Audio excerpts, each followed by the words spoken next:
Tony Messenger, St. Louis Post-Dispatch columnist, contributor to the Big 550 KHS. Good morning, Tony Messenger. Good morning, McGraw. How are you today? We are great this morning. I want to stay on this Nixon-Greitens soccer stadium thing for just a second. Okay. Because Governor Nixon has never been more vocal about anything than this soccer stadium with days left in his administration. But the St. Louis Soccer Group decides to withdraw their petition to the taxing board and meet with Greitens. I think that was a bad move because Greitens now can't necessarily backtrack. If that would have gone through the taxing board and they would have gotten their tax credits from the state, Greitens could have blamed Governor Nixon's administration for giving them away, rail against the tax credits, but still let it go through. Now he's on the hook to sort of say no to these not rough and tumble business guys, but business guys, and so he sort of put himself in a bit of a box, and the soccer guys have put themselves in a box, whereas before Greitens had the best of both worlds. He could have let the tax credits go through, let the city vote on it, and still railed on Nixon and gotten the best of both worlds. And I think, and I thought that's exactly what was going to happen at the beginning. But I think one of the things that happened is Greitens came out so strong. There's no wiggle room in that statement. It was just a, welfare for millionaires. I mean that let's offend the soccer people. Let's be strong in terms of corporate welfare. Which is fine if that's what he really believes, and he's going to be consistent on that. A lot of people will applaud him if indeed he stays consistent on that. But he sort of came out really strong, and it strikes me now that the way that statement came out is the difference between campaigning and actually being a governor. Because when you're actually the governor, your words really do matter. And they can change the way things are being done. So, one of two things is either going on right now. Either the soccer people didn't actually have the votes in the Development Finance Board, and that's why they withdrew. More often than not, when votes like that are withdrawn, it's because they don't actually have the votes. Or number two, they've had private conversations with people around Greitens, and they think that the way to get him to end up kind of sort of being on their side is to not have that vote and force his hand. Because I think if they had that vote and they had the votes, then Greitens would have been absolutely stuck in a box of saying, I don't approve this, but I'm going to let it go, but no more money. Right. Now, this is on Greitens.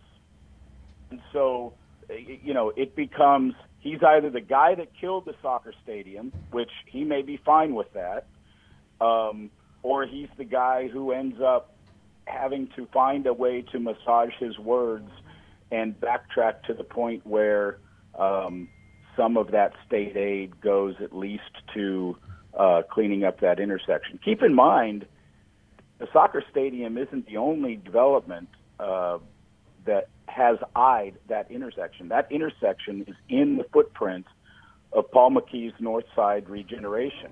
And I know that McKee and other developers have looked at that intersection and talked to the state about different proposals there. That intersection's going to be redeveloped in some capacity. A lot of folks might think that business and retail there is more valuable than a soccer stadium in terms of being potentially a right, tax producer. But that's not what was said. What was said was a blanket statement, corporate welfare for millionaires. So anybody who wants to put something in there, the governor-elect has said nothing from the state. So well, and here's where the governor-elect, he's not quite the governor yet, Governor Greitens, puts himself in a tough spot. And a lot of people in St. Louis are upset about this proposal by proposal. But here's the reality. No big development gets done in St. Louis. None. Zero. Without some tax incentives. Now, there is a great debate going on in St. Louis right now about which incentives are appropriate, about how much is too much, about whether or not the region has a plan for weaning itself off of those incentives and for where they should go, et cetera. Should we be incentivizing downtown versus Clayton? All of those things. That's all part of a big discussion. But no St. Louis big development gets done without incentives. And often, because you're dealing with historic buildings and older buildings and land that needs to be cleaned up, often those tax credits that help create the opportunity for that area to be developed starts with the state.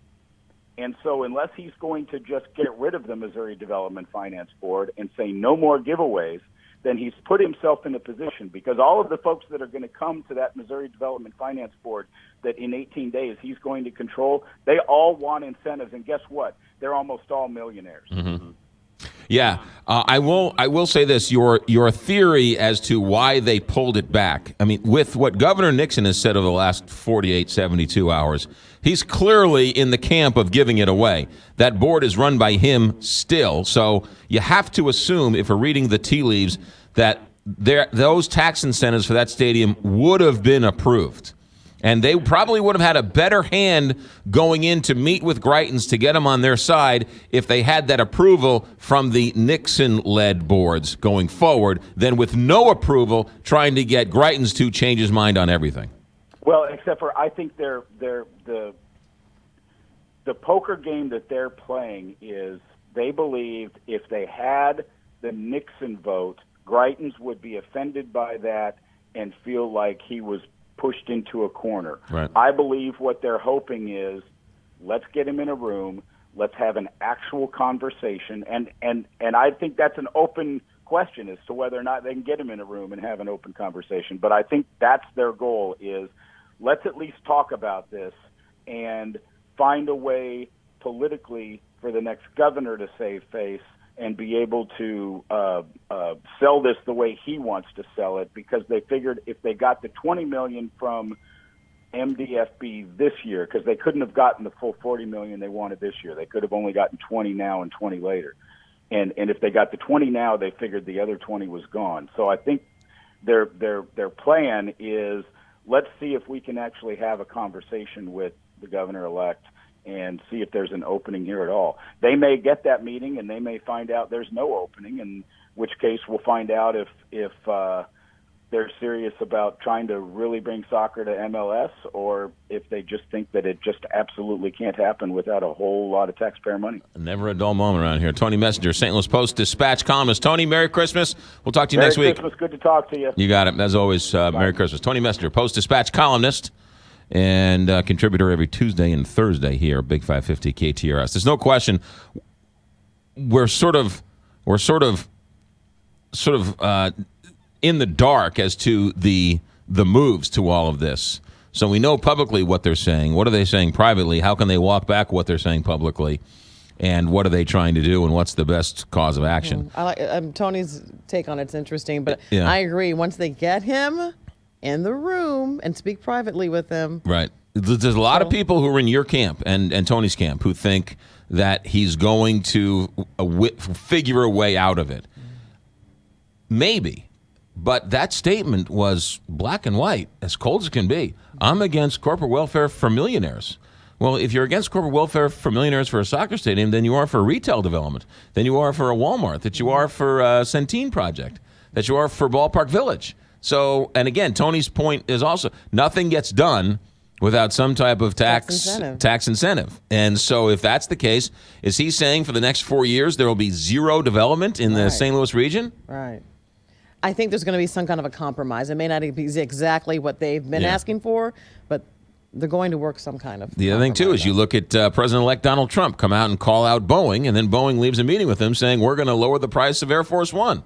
Which means maybe they're going to lower that $40 million. Maybe they're going to Maybe they're going to lower it. Maybe they're going to lower. Maybe they're not going to have nicer cup holders on Air Force One. Maybe they'll lower it by $1. But it's a new day. And I don't want to call Greitens a mini Trump, but in a sense, has no experience running government.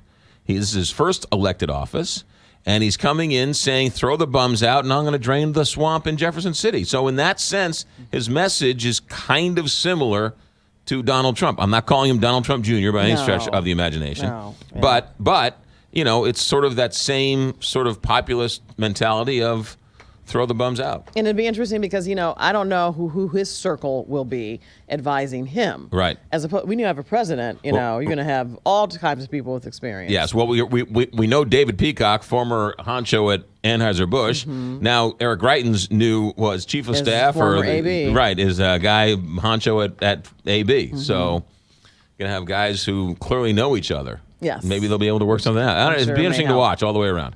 828, Big 550.